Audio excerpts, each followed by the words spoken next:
It's really about the health.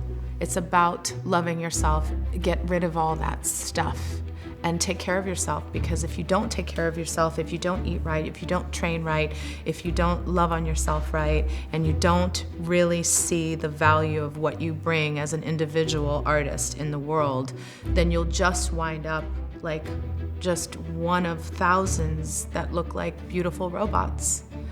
We don't want that. We want artists.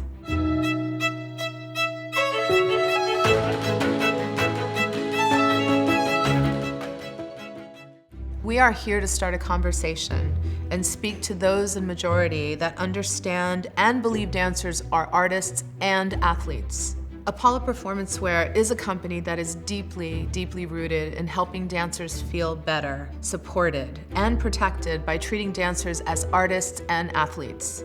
However, there is so much more to helping a dancer be happy, healthy, and whole from head to toe, from the inside and out, which is the soul to their company. To accomplish this, Apolla has formed a collective of like-minded companies that will each bring a different perspective to help dancers dance stronger and dance longer in every way. Make sure to check them all out on their website.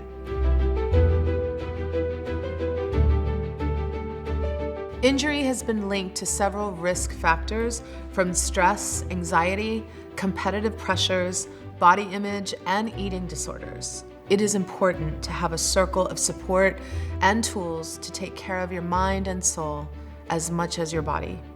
These pressures that have become a way of life in dance, they have been proven to be the cause of injury to our bodies and our minds.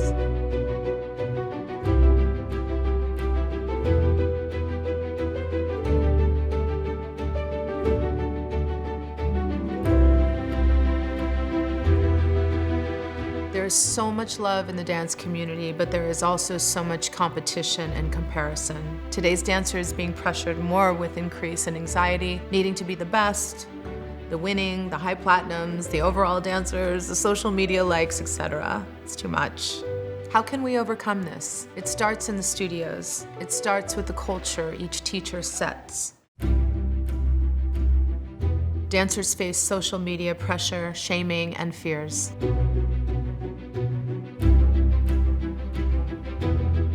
When you are tapping into social media and you're seeing other dancers doing this and posting this, anything or anybody that makes you feel like you're not good enough or you're not doing anything, unfollow them. Unfollow them. You should be following people that inspire you and build you up and motivate you to be a better you, not someone or something that's making you feel like you're not enough.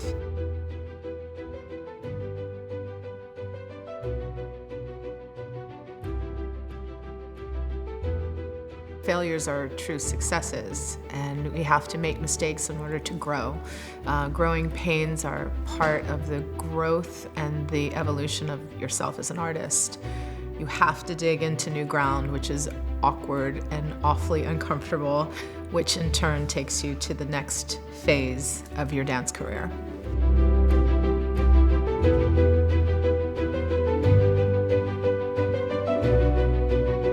The amount of failures and mistakes I've made in my career are far greater than the successes.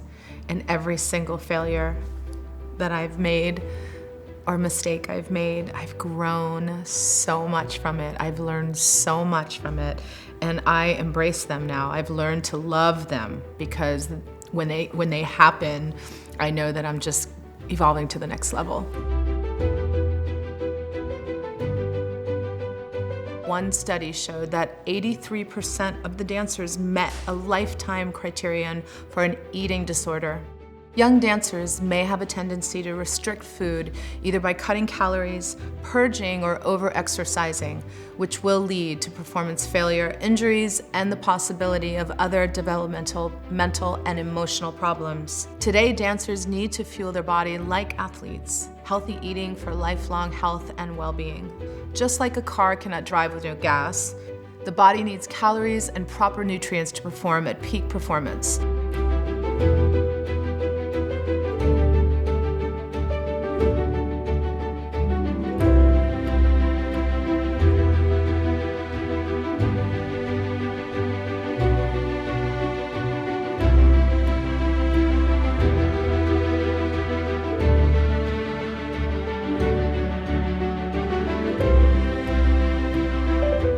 image as a dancer, I mean, our bodies are our instruments, and we are constantly in a mirror judging ourselves. We're constantly never thin enough, never good enough, leg is not high enough, our foot isn't stretched enough. It's always never enough. And that's how we're bred. And if you are an instrument of movement and you are a vessel of movement, you have to be in love with yourself and your body. You have to be open. You have to trust and be vulnerable.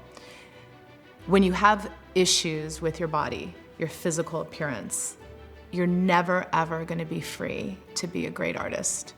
It will hold you back. All those demons and all those fears and insecurities will hold you back from being the optimal artist and dancer. I lived that because I was born a big girl. I was always a big girl, always. But I had the heart of a dancer. I had the passion. I wanted to be a dancer. But back in the day, it was very strict. It was an old tradition that unless you were like 90 pounds and 6 feet tall, or you had to have legs here and you had to be super thin, and it was like you just didn't work. You didn't work. And I was always a really thick girl, and I was not really allowed to dance. I was always shunned from any kind of auditions. I never got casted for anything. I literally got laughed off stage when I was 15 years old because of my body. In a weird way, it was a fated event because I believe that moment that I got laughed off stage, it created the choreographer in me. And I turned it around to become a creator of movement instead of an actual mover. Looking back now, I can see the blessing in that, but it also has created a big heart and more of a mamma mia to dancers of all shapes and sizes. Because when I cast and when I look at artists and I see these dancers come through, I don't care about their bodies. I don't care about how big, how small, how tall. It's about, are you healthy?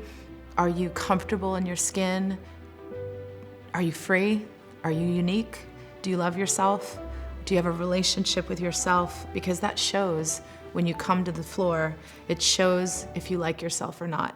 And it starts with your health. It starts with mental health. It starts with physical health. You have to take care of your body. You have to love what you've been given. I will never be a size 2, ever in my life, and I had to make peace with that.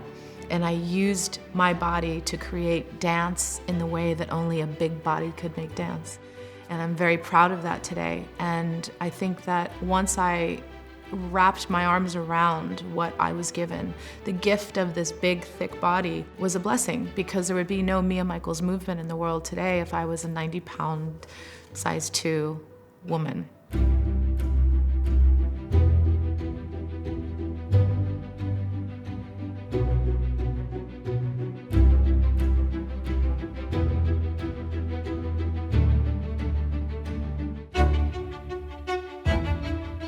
The hours of training create inflammation. The hours dancers are not in the studio are the hours self-care is just as important as in the studio. Proper recovery, ice, rest, wear Apolla shocks, reducing the injury-inducing inflammation after class helps their feet recover, allowing them to be fresh coming back to the studio, truly helping dancers dance longer and dance stronger. Hydrate with water to flush out the inflammation. Essential oils and massage.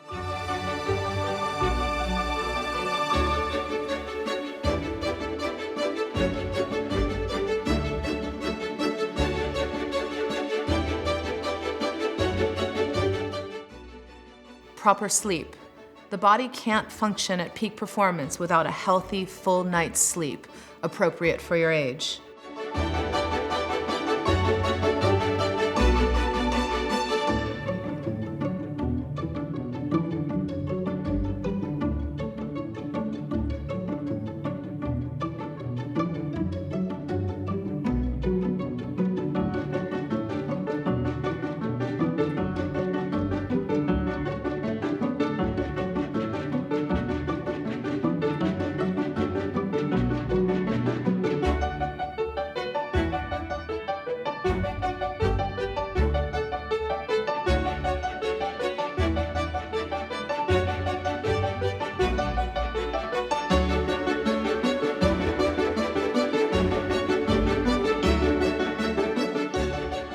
students should be educated on these trainings, tools, and techniques in their studios. Just as you are taught how to pay bills and do laundry at home before you go on to college, there needs to be more emphasis on the whole dancer in a studio education beyond just technique. There are many resources out there that you can utilize to properly train, eat healthy, and tools to use for rest and recovery. Respect your body. Every day we should wake up, first of all, and be grateful. Second of all, we get to do what we love to do, which is dance. And dance is a vocabulary, it's a language, and we're speaking to the world through our bodies, which is so incredible and so precious. And when you think about it, we design ourselves every single day. We have the choice to design who we are every single day. And in that design comes all of those ingredients that we've talked about, which is taking care of yourself, self-worth, knowing how far to push yourself, eating the right foods, wearing the right gear, training in the right way, having that communication and that artistry with your choreographer, digging in, being uncomfortable, being okay to fail because you're not failing, you're actually winning and flying by learning our mistakes. Embrace all of it. My whole philosophy is there's dancers and then there's artists. There's students, there's dancers, and then there's artists. But you'll never get to the artist level if you don't take care of your body as a student and a dancer. All of it goes hand in hand in creating the optimal artist and athlete. Our dancing has evolved. Our artistry has evolved. Not all traditions are good for you. Throughout history, many traditions were rebuked for the better. Let's create new traditions that enhance dance. Because at the end of the day, that is what it is all about, that we just dance longer and stronger.